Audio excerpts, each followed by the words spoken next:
The Powermax65 and 85 are versatile and powerful plasma systems. They are designed to use either handheld or mechanized torches for cutting and gouging metal. The systems are easy to set up and operate, but please be sure to follow all safety instructions mentioned in the operator manual or illustrated on the label on top of the system. It is extremely important that operators fully understand and follow prevention methods to guard against electrical shock and to protect skin, ears, lungs, and eyes. Since there are so many variables in setting up these systems for mechanized applications, this video will focus on manual operation with the 75-degree handheld torch. Occasionally, the 15-degree handheld torch will be shown when the operating technique differs. Setting up the Powermax65 or 85 for hand cutting operation can be done in 6 easy steps. First, check the proper installation of the torch consumables by unscrewing the retaining cap to remove the consumable parts within. Replace the parts by first inserting the nozzle, then the electrode, followed by the swirl ring. Screw the retaining cap on until finger tight. Do not over tighten, as the consumables may become damaged and interfere with proper operation. Second, connect the torch lead to the front of the power supply. Third, pull back the quick release collar on the gas hose and connect it to the quick disconnect fitting. If the fitting does not match the hose collar, then the appropriate fitting will need to be installed. The gas can be bottled nitrogen, bottled air, or compressed air. Air should be filtered to remove all dirt, water, and oil because contaminants can damage the power supply, the torch, and consumable parts. The minimum gas pressure is 85 psi or 5.8 bar and should not exceed 135 psi or 9.3 bar. Fourth, attach the work clamp to the power supply and securely to the workpiece. Rust, paint, or coatings must be removed to ensure that the clamp has good electrical contact. The work clamp should never be attached to the portion of the metal that will fall away. Fifth, plug the power cord into the proper receptacle, then power on the system.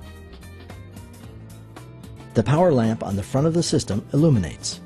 However, depending on the model, a plug may not be attached to the power cord. If the installation of a plug is required or the system is to be hardwired to a power source, the work must be done by a licensed electrician. For input voltage requirements, the data plate on the back of the system or operator manual has more information. Sixth, set the mode switch to the second setting for plate cutting. We will review the other settings momentarily. The Powermax65 and 85 models are designed to sense the incoming air pressure, torch type, torch lead length, and mode of operation, and then automatically adjust the air pressure. This feature, which we refer to as Smart Sense technology, ensures that the system is getting optimal airflow, which will result in better cut quality and prolonged consumable part life. In the event that you want to manually adjust the air pressure for a particular application and not use the default feature, please refer to the operator manual for more information. We are now ready to begin cutting. For full cutting power, turn the amperage knob to the maximum value. If cutting thin metal, the amperage may be lowered for improved consumable life, cut quality, and for less smoke. To perform an edge start, hold the torch vertically just off the edge of the workpiece.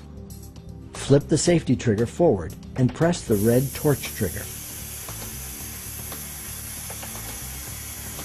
Avoid unnecessary starts because they reduce nozzle and electrode life. The pilot arc transfers to the workpiece and becomes the cutting arc. Pause at the edge until the arc has completely cut through the workpiece, then proceed with the cut. The shield may be dragged on the workpiece for ease of cutting. When nearing the end of a cut, angle the torch into the direction of the cut, allowing the arc to come out first to ensure a complete cut. Maintaining proper travel speed is key to successful cutting. Watch the arc beneath the plate, as sparks should lag 15 to 30 degrees behind the cut. If the sparks are vertical, then the speed is too slow. If the sparks are perpendicular to the cut or are spraying up from the workpiece, then the speed is too fast or the system does not have sufficient power. Lag lines on the finished cut edge should also be about 15 to 30 degrees. A plasma cutting guide, straight edge, or template can be used to guide the torch. However, the distance from the shield center to the edge must be factored in when creating a template or placing a straight edge. If beveling using an angle iron, plasma cutting guide, or free hand, remember that the material thickness increases proportionally with the bevel angle. If making long cuts, you may consider using the trigger lock feature. Set the mode switch to lock, which is in the bottom position. Once you have transferred the arc to the metal and have begun cutting, you can release the torch trigger. The arc will remain on. The arc will turn off once you pull the torch away from the metal or press the trigger again.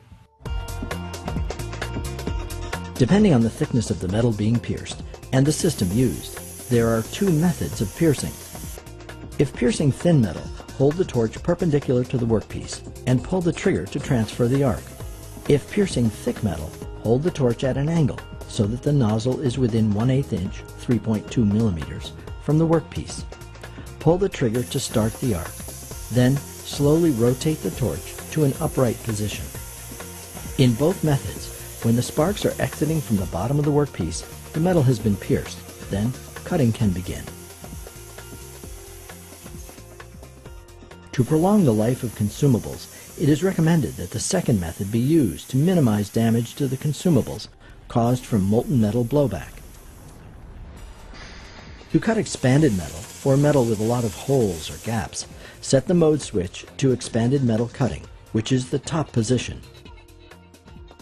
This enables the system to automatically reinitiate the pilot arc without re-triggering. To cut, simply follow the same procedures as outlined for plate cutting.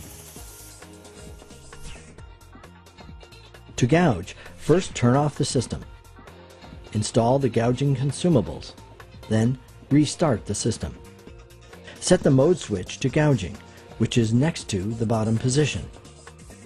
The air pressure will automatically be lowered for gouging. Adjust the amperage knob to 65 or 85 amps for full gouging power.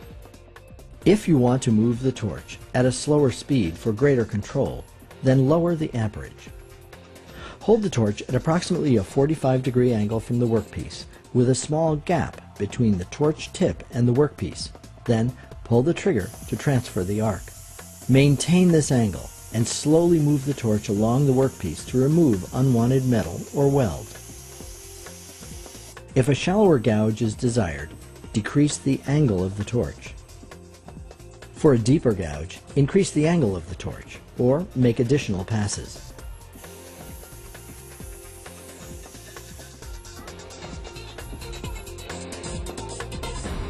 Cut quality and consumable life are two very important factors for operators.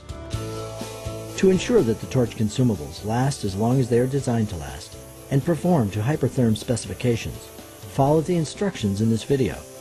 Refer to the operator manual for more information and follow proper maintenance procedures. A number of factors determine how long consumables last.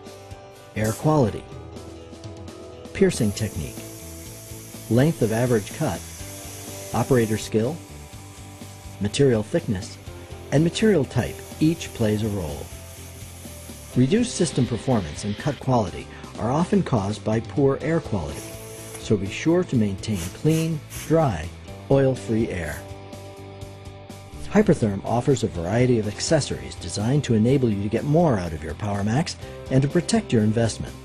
These include air filters, plasma cutting guides, leather torch sheathing, system dust covers, face shields, gloves, consumable kits, and carts. For more information about any Hypertherm products, please contact an authorized distributor or visit our website at www.hypertherm.com. Please register your system online at www.hypertherm.com/register. Thank you from all of us at Hypertherm for purchasing a Powermax.